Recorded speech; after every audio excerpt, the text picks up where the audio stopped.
قال، انہوں نے کہا، صلی بنا رسول اللہ صلی اللہ علیہ وسلم ذات یوم،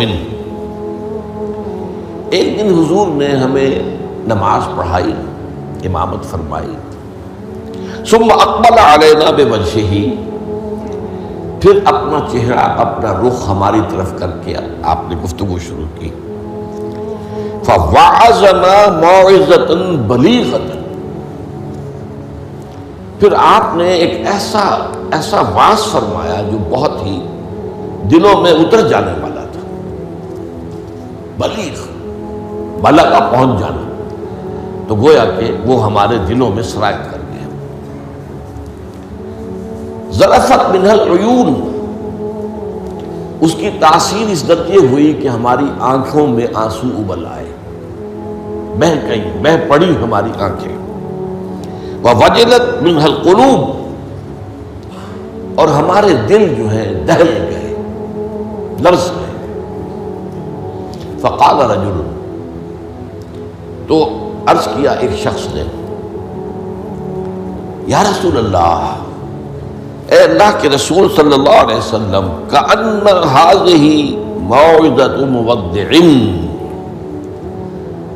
یہ تو ایسا محسوس ہو رہا ہے کہ آپ کا یہ وعظ وداع کرنے والے کا وعظ ہے، یعنی کہ گویا کہ آپ اب ہم سے رخصت ہونے والے ہیں۔ معلوم ہوتا ہے کہ یہ آخری وعظ ہے جو آپ نے ارشاد فرمایا، جس درجے کا بلیغ اور مؤثر وعظ آپ نے، اور دلوں میں کھپ جانے والا، جس سے آنکھوں میں آنسوؤں کے جو دریا بہنے لگے اور دل جو ہے دہل گئے۔ تو کأن هذه موعظۃ مودع، وداع کرنے والا، مودع، تو جیسے وہ جاتے ہوئے آخری وقت میں نصیحت کرتا ہے، آپ کی معلوم ہوتا ہے ایسی نصیحت ہے۔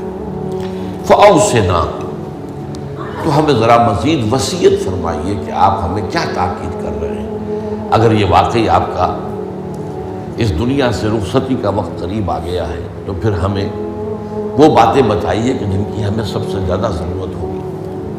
اب یہاں سے حضور کا قول شروع ہو رہا ہے۔ فقال، حضور نے فرمایا، اوصیکم بتقوی اللہ، سب سے پہلے تو میں وصیت کرتا ہوں تمہیں اللہ کا تقوی اختیار کرنے کی۔ تقوی کے معنی بہت مرتبہ بیان ہو چکے، بچنا،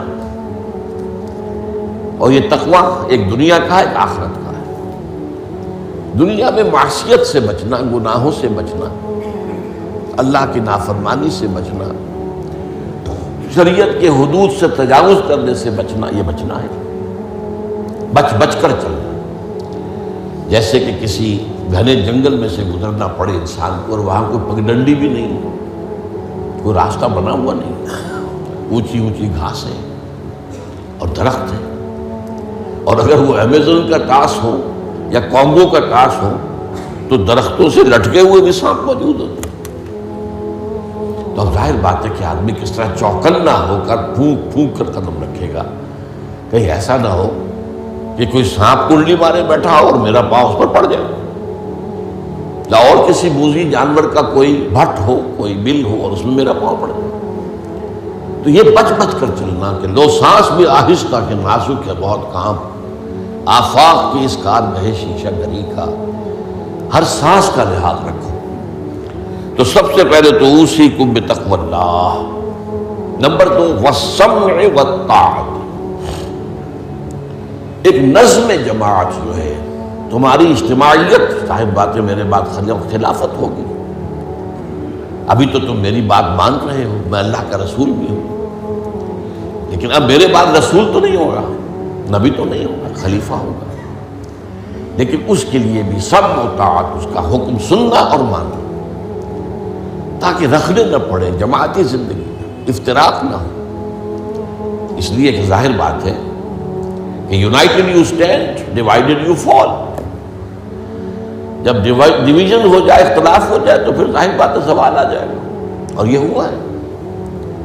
حضرت عثمان رضی اللہ تعالیٰ عنہ کی شہادت کے بعد سے وہ ڈویژن ہو گئی، شیعان عثمان، شیعان علی، اور پھر آپ کو معلوم ہے خانہ جنگی ہوئی۔ حضرت علی رضی اللہ تعالیٰ عنہ کا جو پورا عہد خلافت جو ہے وہ خانہ جنگی کی نظر ہو گیا۔ 1 لاکھ کے قریب مسلمان جو ہے ایک دوسرے کی تلواروں اور تیروں اور نیزوں سے ختم ہو گئے۔ تو ظاہر بات ہے کہ پھر زوال تو شروع ہو ہی جانا تھا۔ فرمایا وَالسَّمْعِ وَالطَّاعَةِ وَإِنْ كَانَ عَبْدًا حَبَشِيًّا، خواہ تمہارا خلیفہ تمہارا امام چاہے ایک حبشی غلام ہو، یہ نہ سمجھنا کہ تم برتر ہو، اعلیٰ ہو، وہ ادنا ہے، وہ گھٹیا ہے، نہیں، حبشی غلام بھی ہو تو فَإِنَّهُ مَنْ يَعْشُ مِنْكُمْ بَعْدِي فَسَيَرَىٰ اخْتِلَافًا كَثِيرًا، اس لیے کہ تم میں سے جو بھی میرے بعد زندہ رہے گا وہ بہت کثرت کے ساتھ اختلاف دیکھے گا کہ مسلمانوں میں اختلاف ہو جائے۔ اختلاف تو حضرت ابوبکر کے زمانے بھی ہوا، بس بات ہو گئی، اختلاف رائے ہو گیا، پھر فیصلہ ہو گیا، پھر سب عمل کر رہے ہیں۔ ایسا تو کبھی ہو ہی نہیں سکتا انسانی معاملات میں کہ اختلاف نہ ہو، لیکن اختلاف میں شدت ہو جائے، میری بات لازماً مانی جائے، یہ وہ چیز ہے ایجاب کل ذی رائے برائے ہی، کہ ہر شخص جو صاحب رائے ہے وہ اپنی رائے پہ اڑ جائے اور اسی کو اچھا سمجھے، تو پھر جماعت کیسے چلے گی؟ جماعت میں تو ظاہر بات ہے کہ کثر و انکسار کرنا پڑتا ہے، اپنی رائے کو پیچھے ڈالنا پڑتا ہے، امیر کی رائے کو ماننا پڑتا ہے۔ تو فرمایا فَإِنَّهُ مَنْ يَعْشُ مِنْكُمْ بَعْدِي فَسَيَرَىٰ اخْتِلَافًا كَثِيرًا، اب وہ آیا جو اس موضوع سے متعلق ٹکڑا ہے، فَعَلَيْكُمْ بِسُنَّتِي وَسُنَّتِ الْخُلَفَاءِ الرَّاشِدِينَ الْمَهْدِيِّينَ، تو تم پر واجب ہے کہ میری سنت کو پکڑے رکھنا اور میرے خلفائے راشدین کی سنت کو پکڑے رکھنا، یہ تاکید، ان کی سنت کو مضبوطی کے ساتھ تھامے رکھنا۔ المہدیین، یہ جو خلفائے راشدین ہوں گے یہ مہدی ہوں گے، مہدیین ہدایت یافتہ ہوں گے۔ تمسکوها وعضوها بالنواجذ، دیکھو میری سنت کو اور میرے خلفائے راشدین کی سنت کو اپنے دانتوں سے پکڑ کر رکھو۔ یہ کچلیوں کے دانت جو ہوتے ہیں کسی شے کو پکڑنے کے لیے، درندوں میں آپ کو معلوم ہے یہ لمبی ہوتی ہیں کچلیاں، یہ چونکہ زندہ گوشت کو پھاڑنا ہوتا ہے، زندہ جانور کو یہ کچلیاں ہی ہوتی ہیں جو ان کو پھاڑتی ہیں، یہ آگے کے دانت کی کام نہیں کر سکتے۔ ہمارے ہاں چونکہ اب انسان جو ہے کچا گوشت نہیں کھاتا تو کچلیوں کی اتنی ضرورت نہیں ہے، تو چھوٹی رہ گئی ہے، نشان تو ہے۔ تو فرمایا عضو علیہا بالنواجذ، اپنی کچلیوں سے، دانتوں سے اسے پکڑ لو۔ وَإِيَّاكُمْ وَالْمُحْدَثَاتِ الْأُمُورِ، اور دیکھو ہرگز نئے پیدا ہونے والے معاملات کی پیروی نہ کرنا، یہ بدعت ہے۔ میں پچھلی مرتبہ بیان کر چکا ہوں، بدعت اور محدثہ، بدعہ محدثہ یہ ہم معنی الفاظ ہیں۔ وَإِيَّاكُمْ وَالْمُحْدَثَاتِ الْأُمُورِ فَإِنَّ كُلَّ مُحْدَثَةٍ بِدْعَةٌ وَكُلَّ بِدْعَةٍ ضَلَالَةٌ، اس لیے کہ ہر نئی پیدا شدہ چیز بدعت ہے اور ہر بدعت گمراہی ہے۔ میں نے اس اعتبار سے آپ کو یاد ہوگا کہ بدعت کے جو اسباب پیدا ہیں وہ بھی کل پچھلی مرتبہ بیان کیے تھے۔ بدعت کا ایک سبب یہ ہوتا ہے کہ جب دین کا ہماگیر تصور سامنے نہیں رہتا، دین کے ہماگیر تصور میں عبادات بھی ہیں، معاملات بھی ہیں، اور معاملات کی اہمیت زیادہ ہے، معاملات کی کوتاہی کو اللہ معاف نہیں کرے گا، عبادات کی کوتاہی کو اللہ معاف کر دے گا، وہ تو اللہ کے لیے ہے نا، تو اللہ تعالیٰ تو بہت معاف فرمانے والا ہے۔ یہ انسانوں کا حق اللہ کیسے معاف کرے گا؟ آپ نے کسی کا حق مارا ہے تو اس کا حساب کتاب تو ہو کر رہے گا، یا تو آپ کے کچھ برے اعمال، اس کے کچھ برے اعمال گناہ آپ کے حساب میں آئیں گے، اور یا آپ کی کچھ نیکیاں ہوں گی تو وہ دے دی جائے گی اس کو جس کا کہ حق آپ نے مارا، وہ گیو اینڈ ٹیک وہاں ہوگا، کریڈٹ ڈسکریڈٹ جو ہے وہ ہوگا، کریڈٹ اور ڈیبٹ وہ ہو کر رہے گی۔ اب تیسری چیز اور ہے، عبادات، معاملات، اور سب سے اوپر اللہ کے دین کو غالب کرنے کی جد و جہد۔ یہ ہم نے حضرت معاذ کی حدیث میں پڑھا ہے، وَضَرْبَتِ السَّلَامُ مِنْ الْجِهَادُ فِي سَبِيلِ اللَّهِ۔ اسلام ایک درخت کے مانند ہم نے دیکھا، وہاں حضور نے مثال دی، اس کی جڑ ہے ہوتا ہے شہادت اللہ الہ الا اللہ وان محمد رسول اللہ، ایک تنا ہے اقام الصلاۃ و ایتاء الزکات و ضربۃ السلام منہ، اور آپ کو معلوم ہے کہ اصل جو درخت سے مطلوب ہوتا ہے وہ تو اوپر ہوتا ہے۔ ٹھیک ہے، بعض درختوں کی لکڑیاں بھی کام میں آ جاتی ہیں، جلا کے بھی لیتے ہیں یا وہ اس سے فرنیچر بن جاتا ہے، لیکن اصل جو ہے پودا لگایا ہے تو پھول کے لیے، پودا لگا درخت لگایا تو آم کے لیے، وہ کہاں ہوتا ہے؟ وہ تو جڑ میں تو نہیں لگتا، وہ تنے پر نہیں لگتے، وہ تو اوپر۔ تو وہ جو چوٹی ہے وہ جہاد فی سبیل اللہ ہے۔ اب کچھ لوگوں کی زندگی سے یہ جہاد خارج، انہیں تصور ہی نہیں کہ یہ بھی کوئی فرض ہے، باطل کے نظام کے تحت آرام سے رہ رہے، پاؤں پھیلا کر سوتے ہیں، اپنا پروفیشن، اپنا کاروبار، اپنا دھندا، انہیں اس سے غرض ہی نہیں کہ ہو کیا رہا ہے ماحول میں، اللہ کے دین کو کیسے اس کی دھجیاں بکھیری جا رہی ہیں، شریعت کو کیسے پامال کیا جا رہا ہے، دین میں کیسے تبدیلیاں کی جا رہی ہیں، انہیں فکر ہے۔ تو ادھر سکڑ کر آ گئے۔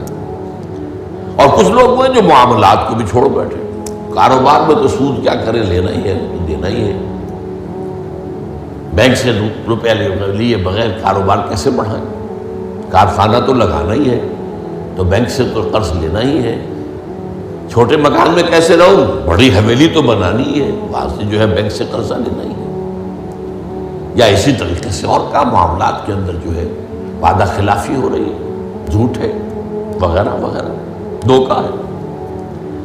اب وہ دین سکڑا، ایک حصہ اقامت دین کی جد و جہد خارج از بحث، معاملات اس کے اندر بھی کمی، تو اب سارا جو گاڑھا پن ہے وہ عبادات میں آ گیا۔ میں نے مثال دی تھی آپ کو کہ ایک تشلا ہوتا ہے نا، اس میں پانی بھرا ہوا ہے، 1 انچ اونچا ہے، 2 انچ اونچا ہے، اسی کو آپ کسی جار میں ڈال دیجئے وہ 1 فٹ اونچا ہو جائے گا۔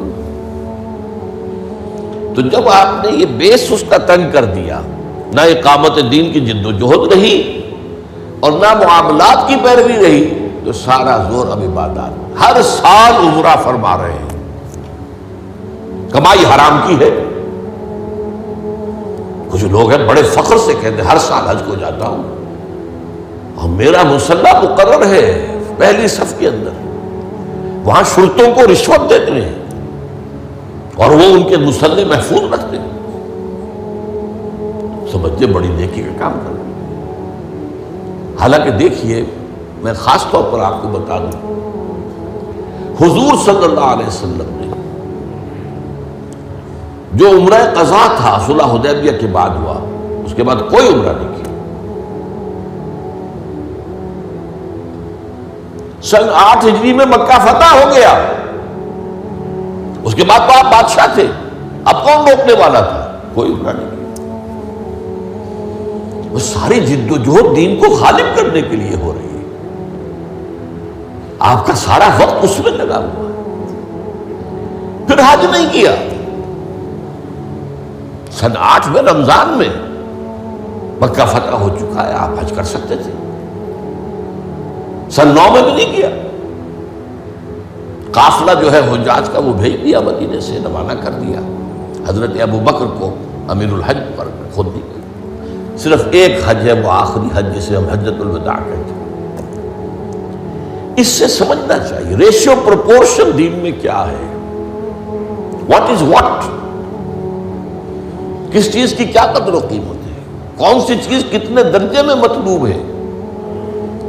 یہ جب جو ہے جیسا کہ میں نے کہا یہ دین کا تصور سکڑے گا تو عبادات، اور یہ عبادات خلوص کے ساتھ ہو رہی ہوں گی، اور ان عبادات کے اندر تشدد بھی ہوگا اپنے اوپر، اور مبالغہ ہوگا، بڑھاتے چلے جائیں گے، اور یہاں تک کہ اس میں بدعات ایجاد ہو جائیں گی۔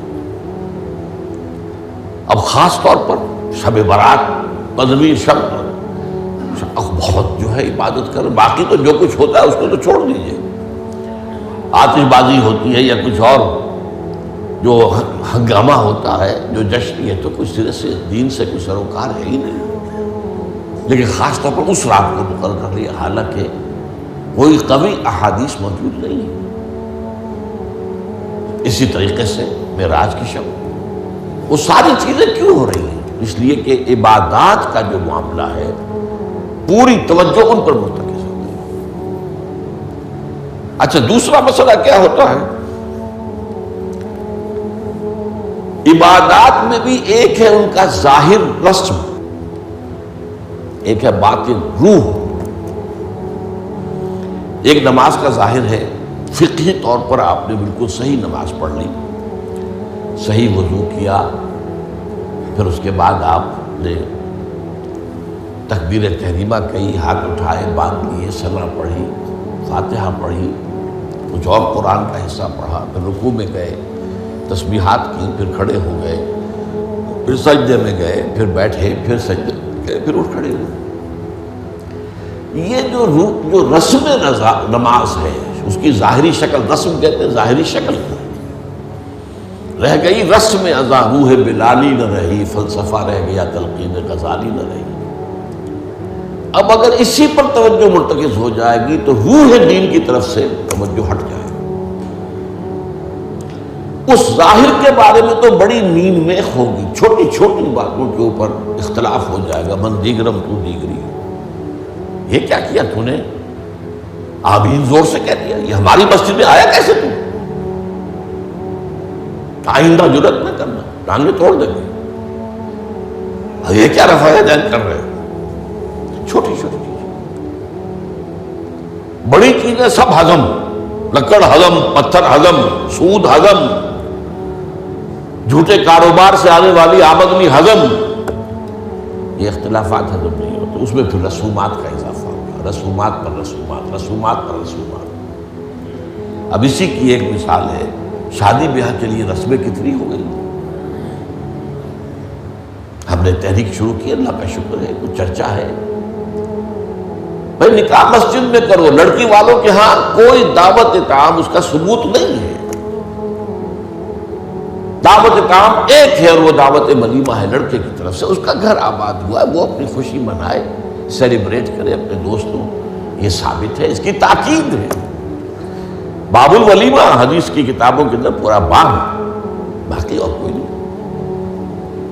اب یہ ہمارے ہاں بارات چڑھ رہی ہے اور پہلے سرا بن رہا ہے اور پھر وہاں کچھ پیسے پیش کیے جا رہے ہیں، پھر وہ بارات گئی ہے جتھا بن کر، اور وہ لڑکی والوں کے ہاں جو ہے وہاں نکاح ہوا ہے، اور وہاں پھر وہ جو کھانے کھائے جا رہے ہیں ان میں جو آپ کو معلوم ہے اسراف ہو رہا ہے، جو کھانا جو ہے برباد ہو رہا ہے جس طریقے سے کھاتے ہیں، یہ ساری چیزیں۔ اور پھر کتنی دعوتیں ہوتی ہیں، مہندی کی دعوت ہو رہی ہے، مہندی کی رسم ہو رہی ہے، ابھی تو تاریخ لینے جا رہے ہیں لڑکی والوں کے ہاں، وہ دعوت ہو رہی ہے، جشن ہو رہا ہے، پر ہوتا کہاں ہے یہ؟ جن لوگوں کی حرام کی کمائی جو ہے، جن کے پاس انبار اس کے ہیں، وہ اپنی دولت کے اظہار کے لیے یہ سارے کام کرتے ہیں، اور اس کا نام تبذیر ہے قرآن مجید کی اصطلاح میں، تبذیر۔ ان المبذرین کانوا اخوان الشیاطین، یہ جو پیسے لٹانے والے ہیں اپنے نام و نمود کے لیے، شہرت کے لیے، دکھاوے کے لیے، یہ شیطانوں کے بھائی ہیں۔ نتیجہ کیا نکلتا ہے؟ آپ کے پاس تو دولت کے انبار تھے، آپ نے کیا، ایک غریب آدمی کی مصیبت ہو گئی، وہ کیا کرے؟ میری بیٹی کیا کہے گی؟ میری شادی پر میرا باپ یہ بھی نہیں کر سکتا۔ وہ کھاتے پورے کرتے ہیں جس طرح بھی ہو، کچھ بھی، کہیں حرام سے کمائیں، کہیں چوری کریں، کہیں ڈاکہ ڈالیں، کہیں رشوتیں لیں، جس کے ہاں چند بیٹیاں ہو جائیں اس کی نیندیں حرام ہو جاتی ہیں۔ جبکہ اسلام کا اصول یہ ہے، شادی میں لڑکی والوں کا ایک پیسہ بھی خرچ نہیں ہونا چاہیے، مہر لڑکا دے گا، محفل نکاح میں چھوارے لائے یا کچھ اور لائے، ٹافیاں لائے، کچھ آئے، منہ میٹھا کرانے کے لیے لڑکا لائے گا، ولیمہ لڑکا کرے گا، لڑکی والوں کو تو خرچ ہی نہیں، نہ جہیز کا کوئی تصور اسلام میں۔ لیکن ہمارے یہاں سارا معاملہ الٹا ہے۔ تو یہ ہے اصل میں جو اسباب ہوتے ہیں۔ اس میں میں نے ایک چیز آپ کو اور بتائی تھی، جہاں کوئی بدعت آئے گی وہاں سے کوئی سنت غائب ہو جائے گی۔ حدیث سنانے سے رہ گئی تھی، ما احدث قوم بدعۃ الا رفع مثلها من السنت، رواہ احمد رحمہ اللہ۔ کوئی قوم بھی کوئی بدعت ایجاد نہیں کرتی مگر یہ کہ اس کی جگہ سے سنت اٹھ جاتی۔